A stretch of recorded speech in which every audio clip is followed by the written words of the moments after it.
اس کے بعد یہ آگے سورہ عنکبوت ہے، یہ بھی مکی صورت ہے، اور یہ بھی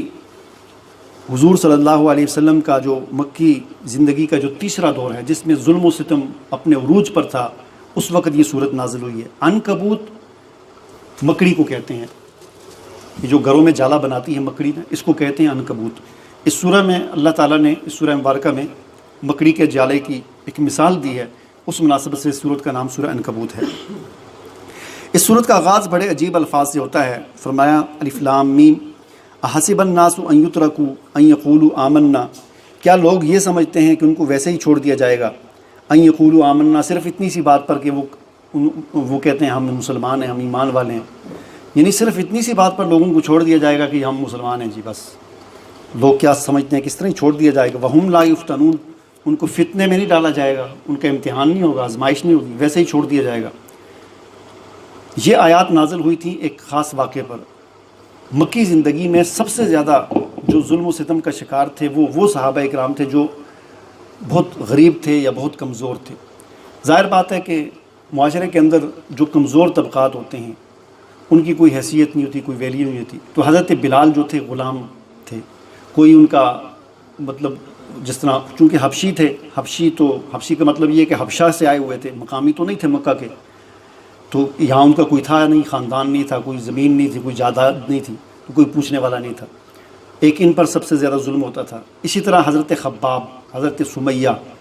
یہ ایک خاندان تھا، میاں بیوی اور ان کے ایک بیٹا تھا، یہ بھی مقامی نہیں تھے، یہ بھی باہر سے آ کر وہاں آباد ہوئے تھے، تو ان پر بھی بہت ظلم و ستم ہوتا تھا۔ تو حضرت خباب جو تھے ان پر اتنا ظلم ہوتا تھا کہ ان کو گرم انگارے جو ہوتے تھے ان پر لٹایا جاتا تھا، اور ان کو کہا جاتا تھا کہ تم اسلام چھوڑو، یا حضور صلی اللہ علیہ وسلم کی شان اقدس میں کوئی غلط جملہ ان سے کہا جاتا تھا کہ تم بولو تب تمہیں چھوڑیں گے۔ تو ان کو انگاروں پر لٹایا جاتا تھا، ان کی خون کی چربی جو ہے نا خون پگھل کر نکلتا تھا اندر جسم سے، کھال اوپر سے جل کر اس سے انگارے بجھ جاتے تھے، اور پھر ان کو تھوڑا سا سکون ہوتا تھا،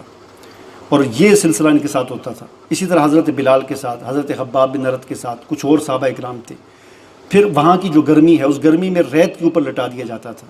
اور اوپر اتنا بڑا پتھر لا کے سینے پر رکھ دیا جاتا تھا، اور دوپہر کے وقت 2 گھنٹے 3 گھنٹے اس طرح پھینک دیا جاتا تھا۔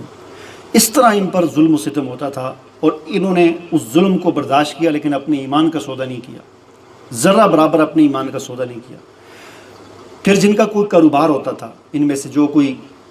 کسی کی دکان تھی تو اس کے سارے لوگ بائیکاٹ کر دیتے تھے، اس کے لیے انہیں اتنی مشکلات ہو جاتی تھیں کہ اس کو گھر میں کھانے کے لیے کچھ نہیں ملتا تھا۔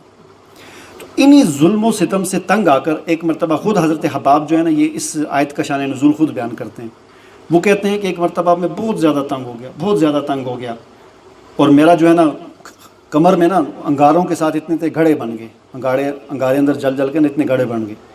تو ایک دفعہ میں نے دیکھا کہ حضور صلی اللہ علیہ وسلم خانہ کعبہ کی دیوار کے ساتھ بیٹھے ہوئے ہیں، تو میں نے اس موقع کو غنیمت سمجھتے ہوئے میں آپ کے پاس تشریف لے گیا، اور آپ صلی اللہ علیہ وسلم سے میں نے جا کر فرمایا کہ میں نے کہا کہ یا رسول اللہ صلی اللہ علیہ وسلم، آپ اللہ سے دعا کیوں نہیں کرتے؟ یہ جو ہم پر مشکل حالات آئے ہوئے ہیں تو اس سے چھٹکارے کے لیے آپ اللہ سے دعا کیوں نہیں کرتے؟ تو کہتے ہیں میں نے یہ بات کہی تھی کہ آپ صلی اللہ علیہ وسلم کا چہرہ مبارک غصے سے سرخ ہو گیا، اور آپ صلی اللہ علیہ وسلم نے فرمایا کہ تم سے پہلے جو لوگ گزرے ہیں ان پر تو ایسے بھی حالات آئے ہیں کہ ان کو یہاں پر آرا رکھا جاتا تھا، ایسے آرا چلا کے نیچے سے 2 ٹکڑے کر دیا جاتا تھا، ان کو درخت کے اندر کھڑا کیا جاتا تھا، خالی درخت کے اندر وہ مثلا بھاگتے تھے، ظلم سے بھاگتے تھے، اور کسی درخت کے اندر جا کے چھپ جاتے تھے۔ بڑے بڑے درخت ہوتے ہیں نا، بعض خالی ہوتے ہیں، تو وہ اس درخت کے اندر جا کے چھپ جاتے تھے کافروں سے، اور کافروں کو پتہ چل جاتا تھا کہ اس درخت میں چھپا ہوا، تو وہ باہر نہیں نکالتے تھے، بلکہ درخت کو آرے کے ساتھ کاٹ کے اس کو 2 ٹکڑے کر دیتے تھے، اور گھڑوں کے اندر پھینک کر اوپر آگ لگا دی جاتی تھی۔ تو آپ صلی اللہ علیہ وسلم نے آپ صلی اللہ علیہ وسلم نے ان سے خباب فرماتے ہیں، مجھے فرمایا کہ تم پر تو ابھی وہ وقت آیا ہی نہیں ہے، اور تم اتنے جلدی بے صبرے ہو گئے ہو۔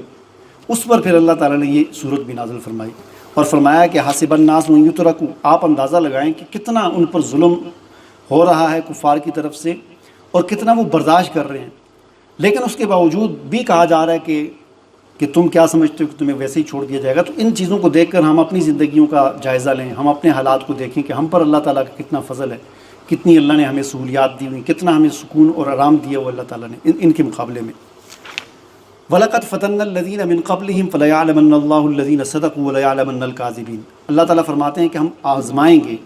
ہم امتحان لیں گے۔ ہم نے امتحان لیا اور آزمایا ان لوگوں کو بھی جو تم ان سے پہلے تھے۔ فَلَيَعْلَمَنَّ اللَّهُ الَّذِينَ صَدَقُوا، سچوں کو اور جھوٹوں کو اللہ تعالیٰ نے الگ الگ کر دیا، امتحان لے کر، آزمائش لے کر۔